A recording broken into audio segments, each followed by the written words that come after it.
আসসালামু আলাইকুম এভরিওয়ান। কিভাবে আপনার ইমোর নাম্বারটা পরিবর্তন করবেন সেই প্রসেসটাই কিন্তু আজকের ভিডিওতে আমি আপনাদের সাথে শেয়ার করব। মাত্র কয়েক মিনিটে আপনি ইমো নাম্বারটা পরিবর্তন করতে পারবেন। সো গাইস, ধৈর্য সহকারে সম্পূর্ণ ভিডিওটা কন্টিনিউ করবেন। অনেকেরই কিন্তু প্রবলেম হচ্ছে যে ইমো নাম্বারটা পরিবর্তন করতে পারতেছে না। কেন পারতেছে না সেটা আমি বলে দিব, স্টেপ বাই স্টেপ দেখাবো আপনাদেরকে। সো দেখেন, আমরা কিন্তু ইমোতে আছি, আর অবশ্যই আপনার ইমো অফিসিয়াল যে অ্যাপ্লিকেশনটা আছে ওইটা ইউজ করবেন। সো ইমো লাইট আছে অনেকগুলো আছে, এগুলো ইউজ করবেন না, এগুলা পরে নাম্বার পরিবর্তন করতে গেলে অনেক সময় প্রবলেম হয়। সো দেখেন, আমি এখন ইমোতে আছি, জাস্ট আমরা এখন নাম্বারটা পরিবর্তন করার জন্য আমরা কি করব, আমাদের যে প্রোফাইলটা আছে এখানে আমরা ক্লিক করে দিব। এই যে প্রোফাইল, এখানে আমরা যদি ক্লিক করে দিই, জাস্ট এখানে ক্লিক করার পরে এখান থেকে দেখবেন সেটিং নামে একটা অপশন আছে। এই যে সেটিংস, আমি একটু মার্ক করে দেখাই আপনাদেরকে। এই যে সেটিংস, ওই সেটিংসে ক্লিক করে দিলাম। দেন হচ্ছে কি, এখানে ক্লিক করা দেওয়ার পরে এখান থেকে অ্যাকাউন্ট অ্যান্ড সিকিউরিটি নামে একটা অপশন আছে। এই যে দেখেন অ্যাকাউন্ট অ্যান্ড সিকিউরিটি, জাস্ট এটাতে ক্লিক করে দিবেন। এটাতে ক্লিক করার পরে আপনি এখান থেকে দেখতে পারবেন, এই যে দেখেন এখান থেকে চেঞ্জ নাম্বার, ফোন নাম্বার, দেখেন চেঞ্জ ফোন নাম্বার, এটাতে ক্লিক করে দিবেন। এখানে ক্লিক করার পরে এখান থেকে বলতেছে যে আপনি প্রথমে দিবেন, এখানে আমরা চেঞ্জ নাম্বারে ক্লিক করার পরে এখানে ওনারা বলে দিছে যে প্রথমে আপনার যে নাম্বারে অলরেডি খোলা আছে ওইটা দিবেন, তারপর হচ্ছে নতুন নাম্বারটা দিবেন। অবশ্যই এখানে জিরো বাদে আপনার এখানে ফোন নাম্বারটা দিবেন, জিরো বাদে।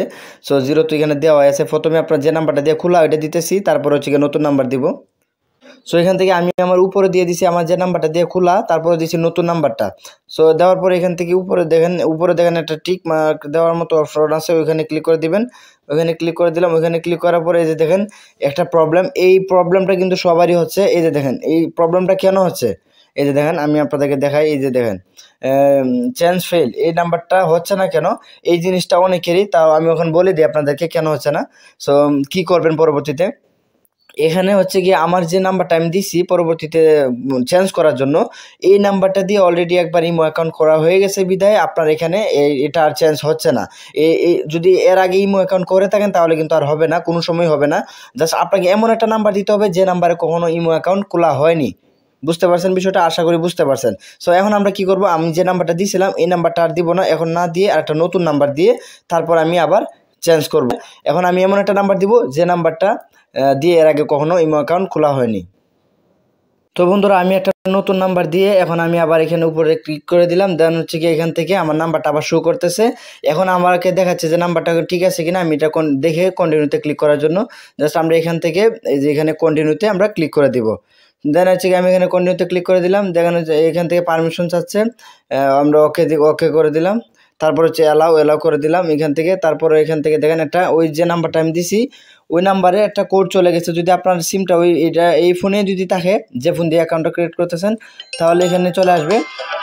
দেখেন আমার কিন্তু অলরেডি আমার আরেকটা ফোনের মধ্যে তাই একটা কল আসছে, এই নাম্বার থেকে একটা কল আসছে আমার কোডটা দেওয়ার জন্য। আমি কলটা ধরতে ধরতে আবার কেটে গেছে, তাই আমি কি করব, তারা কল দিয়ে কোডটা দেয়, তাই আমি এখান থেকে আবার ট্রাই এগেনে ক্লিক করে আবার কোডটা নেওয়ার চেষ্টা করব। তো তারপর আমি এখানে দিয়ে দিব। সো এখান দেখেন আমি এখান থেকে আবার ট্রাই ক্লিক করতেছি, আবার ট্রাই ক্লিক করলাম। সো গাইজ, ওই ফোনের মধ্যে একটা কল আসছিল, আমার কোডটা এখানে দিয়ে দিছি, দেওয়ার পরে এখান থেকে চেঞ্জ হয়ে গেছে নাম্বারটা অটোমেটিকলি। যদি প্রোফাইলে যাই, আবার যদি প্রোফাইলে যাই, এখানে গেলেই এই যে দেখেন এখানে গেলেই সব কিছু দেখতে পারবেন। এই যে এখান থেকে দেখতে পারবেন আপনার নাম্বারটা চেঞ্জ হয়ে গেছে। সো গাইজ, এভাবে কিন্তু খুব সহজে নাম্বারটা চেঞ্জ করা যায়। আর কেন করা যাচ্ছে না সেটাও বলে দিলাম। সো যদি ভিডিওটা ভালো লাগে তাহলে অবশ্যই এই অদমে চ্যানেলটা সাবস্ক্রাইব করতে ভুলবেন না এবং ভিডিওতে একটা লাইক দিতে ভুলবেন না। সো নেক্সট ভিডিও আসার আগ পর্যন্ত ভালো থাকবেন, সুস্থ থাকবেন। আল্লাহ হাফিজ।